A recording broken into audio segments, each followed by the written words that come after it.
Hey everybody, Ben here from DMC Films and Cinder Studios, and today we're going to be diving into my personal set of acrylic colors. Now every artist has his or her choice of what colors they want to use, and well, here's a few of mine. So to keep things nice and simple, we're just going to start out with my two reds. Now the first red that I use is cadmium red hue. This particular red, I don't necessarily go for the hue every time, but I'm still very new to the cadmium red. What I do love about it is that it's a much warmer red. It's great for mixing a real vibrant orange.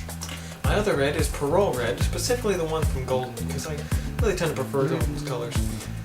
Generally speaking, the Parole red is a much bluer tone of red. It's got a much bold individual. When you think red, you're probably thinking of something like this. Parole red, however, is a much more expensive pigment, so I tend to get it in the smaller tube because I don't even think they make these in big tubes. Next up, we have my Cad Yellow Medium.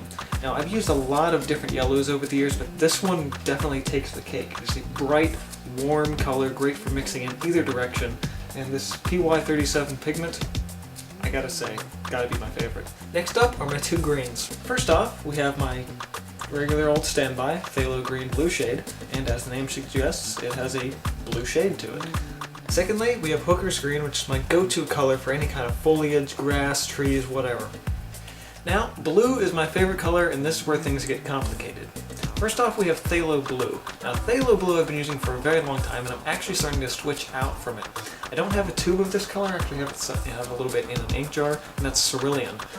What I love about both of these is that they're really great for skies, but I'm starting to prefer the Cerulean for skies because it has a much...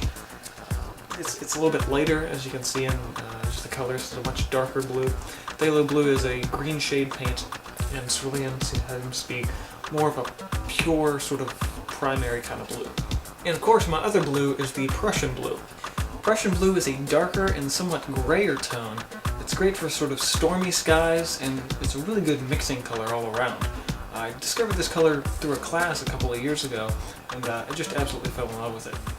Next, we move on to the two colors that I call specialty colors: Quinacridone Magenta and Zinc White. Now, there are a lot of different brands that will make a quinacridone red, or magenta, or violet, but Golden's line of quinacridone magenta is by far my favorite.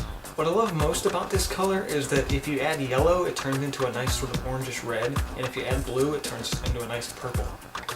My second specialty color, Zinc White, is a translucent, somewhat transparent white. It's great for like water lines, waterfalls, all kind of stuff like that, where you don't need a huge amount of white, you don't need that overpowering color, but you do want to tint the color up a little bit.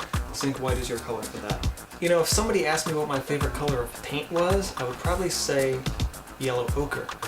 My favorite color is blue, however, yellow ochre is probably my favorite color of paint. And that's because it's a very versatile color. I use it a lot in my trees, a lot of my rocks, and it's really, really great for just about everything. Finally, you have your traditional black and white. My black currently is a mixture of Mars Black and Ivory Black. I prefer Mars Black over Ivory Black. Granted, this is a mixture, so you can't really do anything about it. But Mars Black has a slightly duller tone, and Ivory Black will shine a little bit when it dries, so I tend to avoid the Ivory Black. And as every artist will tell you, titanium white, that's just a basic staple.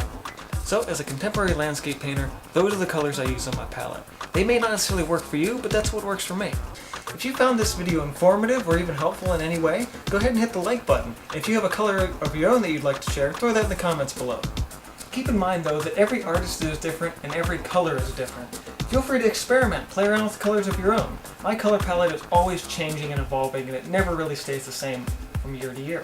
So, for more art videos, be sure to subscribe to the channel. This has been from DMC Films and Cinder Studios. See you guys next time.